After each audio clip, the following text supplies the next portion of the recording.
Siapa tadi Mas apa? Bayhaqi Akbar. Bayhaqi Akbar. Bayhaqi. Oh gimana sampaikan? Oke. Ini lebih bisa dibilang Masih di oh iya. Iya. WA.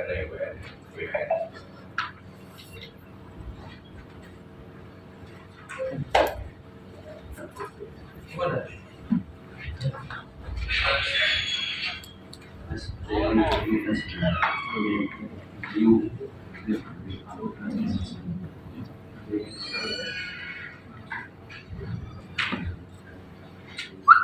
Apa mas? Apa mas? Aku demo apa?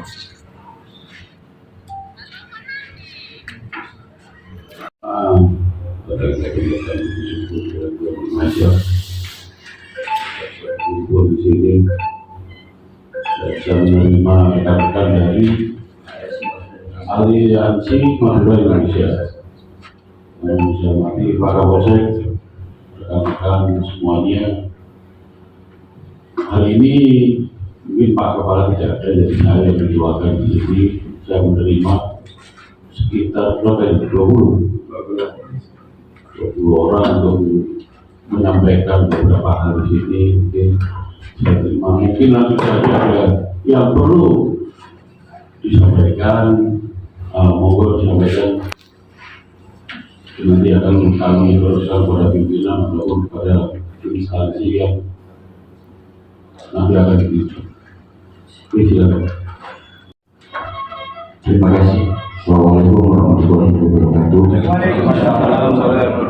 Sebelumnya kami ucapkan terima kasih atas waktu dan tempat yang diberikan kepada kami untuk menyampaikan aspirasi yang dikemas dalam bentuk audiensi. Kami dari Aliansi Madura Indonesia, yang dimana di dalam Aliansi Madura Indonesia itu diisi oleh para pemuda-pemudi Madura yang peduli dengan keadaan bangsa dan negara yang kita cintai ini. Kami membawa beberapa temuan kami. Setelah kami kaji, baru kami mengirim surat diantaranya ke BNP, ke Kanwil, dan lapas. Saya jadi orang tua, maka saya paham semua curhatan dan pengendalian narkoba. Di mana kejadian narkoba kalau sudah ketangkap di luar, menggigit pengendalian dari dalam, pasti selesainya 86. Ini yang tidak saya suka. 50 juta, 100 juta selalu selesai. Itu ada fakta dan realita. Seakan semua ditutupi. Seakan semua berkolaborasi, saling damai dan 86. Kapan narkoba ini bisa diberhentikan? Kalau tidak ada sidak. Kalau dari kepolisian atau dari BNP ini tidak langsung sidak, kabar-kabar pasti betul kerjasama, saling menyimpan HP, saling membersihkan alat-alat, semua sudah terjadi. Kita hidup bertahun-tahun tahun di dalam penjara, saya tahu bagaimana pergolakan peredaran narkoba yang dikendalikan dari dalam. Kalau ini tidak dibunuh, cara penangkapan, cara peredaran yang di dalam, kapan lagi gak akan bisa. Karena semua bentuk kerjasama antara polisi, antara yang ditangkap dan antara pegawai lapas ini kerjasama untuk mendapatkan uang. Saya sebagai aktivis kontrol, aktivis NU juga, karena peredaran narkoba di Banyuwangi ini yang disikat adalah anak santri, Pak. Dari narkoba dari dalam dikendalikan, santri anak masih kecil-kecil ini dicocoki dengan itu, dan banyak korbannya di kasus lapas Banyuwangi anak-anak. Saya berharap kepada BNP yang punya wilayah daripada ini, saya berharap harus hijab, Pak. Kalau ngomong saya mau datang selesai tidak, pasti semua bersih-bersih. Tapi kalau tidak, saya yakin karena saya di dalam 4 tahun mempelajari, pasti akan ada habis semua perkiraan untuk pengendalian narkoba. Pengendalian yang paling aman adalah di dalam lapas. Mereka bebas, mereka hanya tinggal pasang di sana, pasang di sini, tinggal ngambil. Kapan lagi pemberantasan ini kalau tidak disidak dan kita kerja? Jangan sampai seperti Bapak terangkan tadi dengan bahasa begini begitu sehingga selesai mana pembuktiannya, ya tidak akan bisa. Kalau panjenengan masuk di sana ngomong dulu dengan Kalapas, saya mau ke sana mau periksa, pasti selesai. Mereka betul berjamaah berkolaborasi untuk memainkan tentang narkoba. Gitu lah, intinya seperti itu ya. Ini yang ada di dalam. Saya bicara di dalam, pengendalian di dalam. Baik dari Porong, baik dari Madura dan Madiun. Ini semua badan-badan ini kerjasama, Pak. Gitu. Intinya saya sebagai aktivis yang ada di AMI juga, yang ada wilayah di Banyuwangi, Banyuwangi tepatnya sasaran anak-anak pondok pesantren, saya tetap akan minta mohon kepada dari kepolisian. Andai kata saya menemui mereka lagi mengedarkan atau mereka lagi pakai, boleh nggak? Pada kebetulan bersyukur dari masyarakat kumpul di sini bisa menerima rekan-rekan dari Aliansi Madura Indonesia. Yang nanti para Kapolsek, rekan-rekan semuanya. Hari ini mungkin Pak Kepala tidak ada, jadi saya yang dikeluarkan di sini. Saya menerima sekitar berapa itu? 20 orang untuk menyampaikan beberapa hal di sini. Mungkin saya terima. Mungkin nanti ada yang perlu disampaikan, monggo disampaikan. Nanti akan kami teruskan pada pimpinan ataupun pada instansi yang nanti akan dipimpin. Oke, silakan. Terima kasih. Assalamualaikum warahmatullahi wabarakatuh. Sebelumnya kami ucapkan terima kasih atas waktu dan tempat yang diberikan kepada kami untuk menyampaikan aspirasi yang dikemas dalam bentuk audiensi.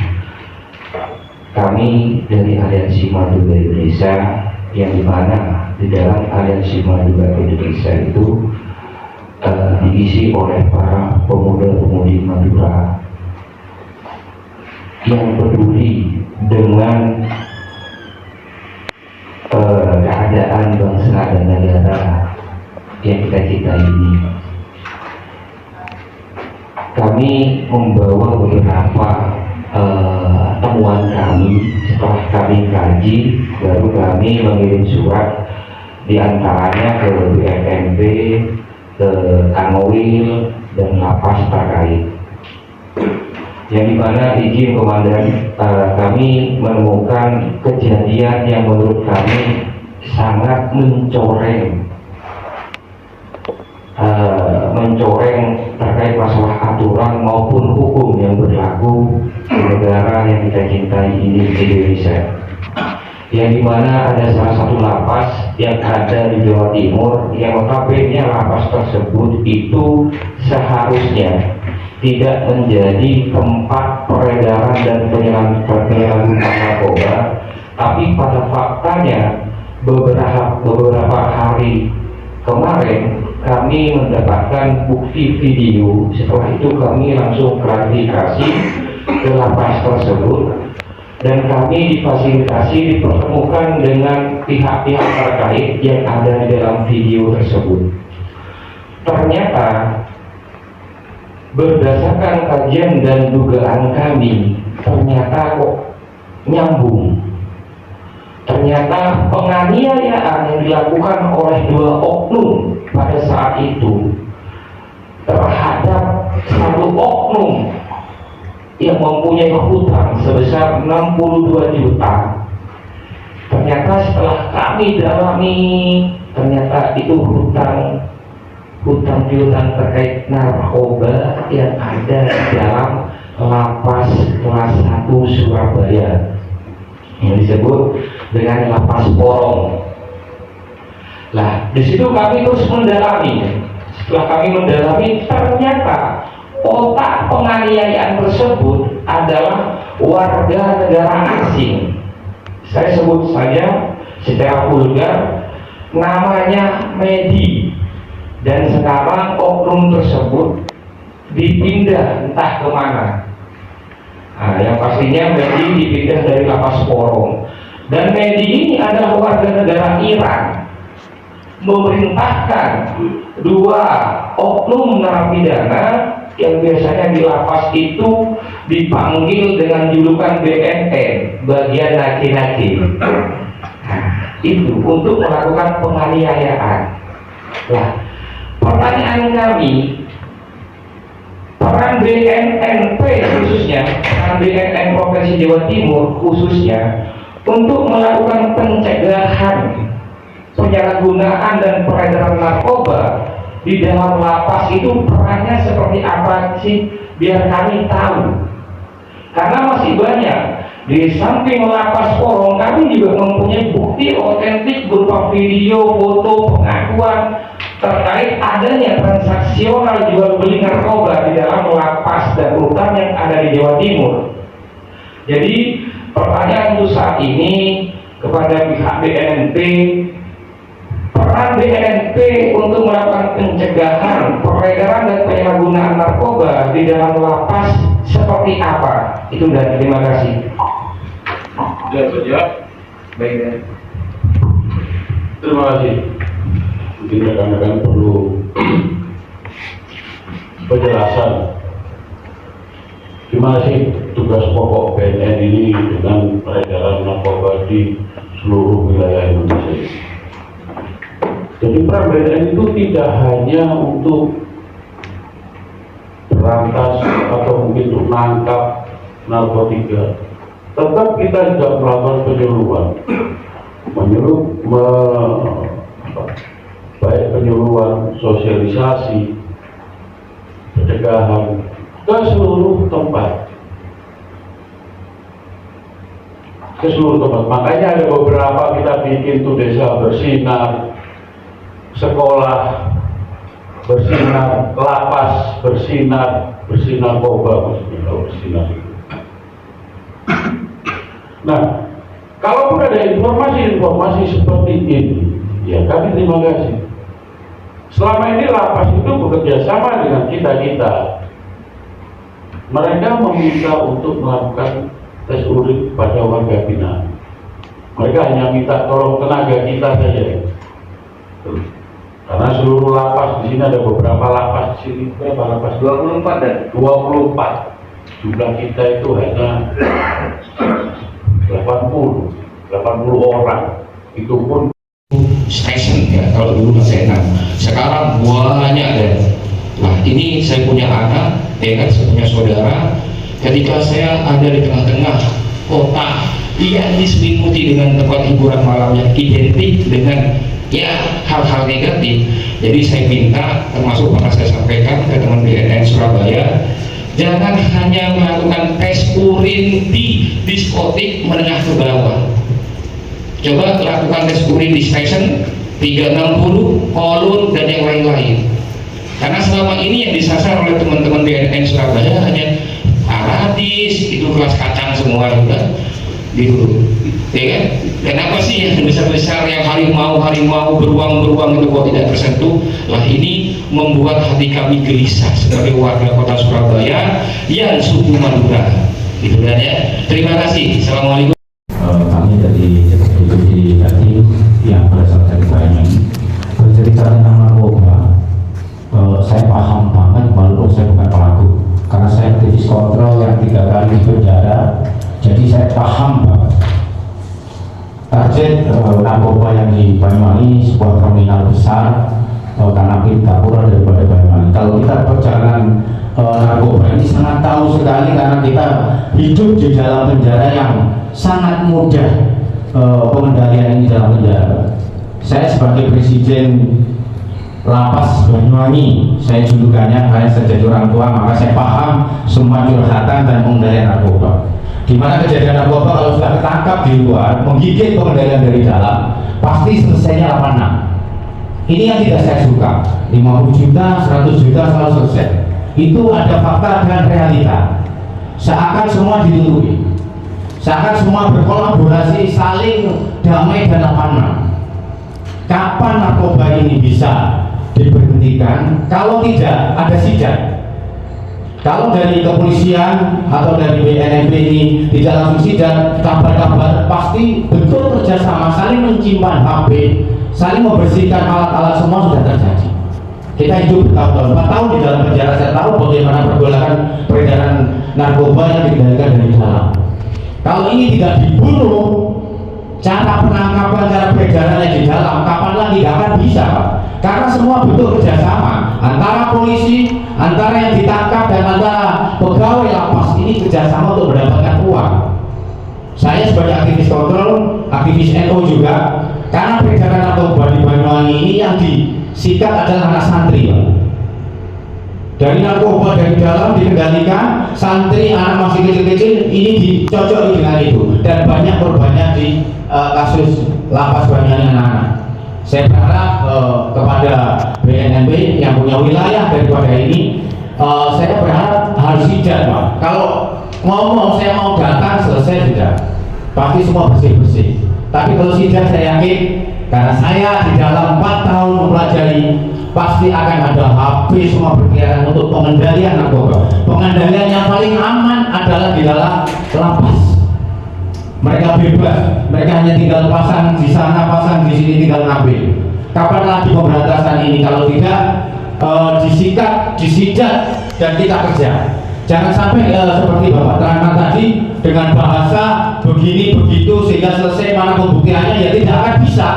Kalau panjenengan masuk di sana ngomong dulu dengan kalapas, saya mau ke sana mau periksa, pasti selesai. Mereka bentuk berjamaah berkolaborasi untuk memainkan tentang narkoba. Gitu Pak, intinya seperti itu ya. Ini yang ada di dalam, saya bicara di dalam, pengendalian dari dalam, baik dari Porong, baik dari Madura dan Madiun. Ini semua badan-badan ini kerjasama, Pak. Gitu. Intinya saya sebagai aktivis yang ada di AMI juga, yang ada wilayah di Banyuwangi, Banyuwangi tempatnya sasaran anak-anak pondok pesantren, saya tetap akan minta wewenang kepada dari kepolisian. Andai kata saya menemui mereka lagi mengedarkan atau mereka lagi pakai, boleh nggak diizinkan saya ikut nangkap sebagai aktivis ketika dia bermain, ketika dia mengedarkan. Kalau saya diizinkan, maka kami sebagai aktivis kontrol ini siap menangkap, membawa ke kantor polisi mereka, karena kita akan membunuh jaringan mereka. Banyuwangi sudah lihat, Pak. Saya sudah bicara ke NU dan para kiai untuk gerak bareng-bareng menangkap siapa yang menghancurkan anak muda, anak pesantren itu. Terima kasih. Assalamualaikum warahmatullahi wabarakatuh. Tidak mungkin kita anggaran kita ini terbatas untuk orang seni diam itu.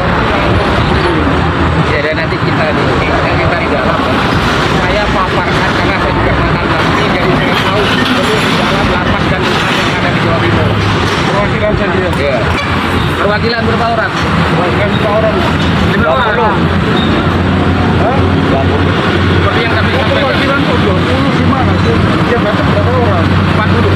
Saya minta KTP-nya semuanya kalau kalian masuk semua ini. KTP dari memang dari Madura atau bukan?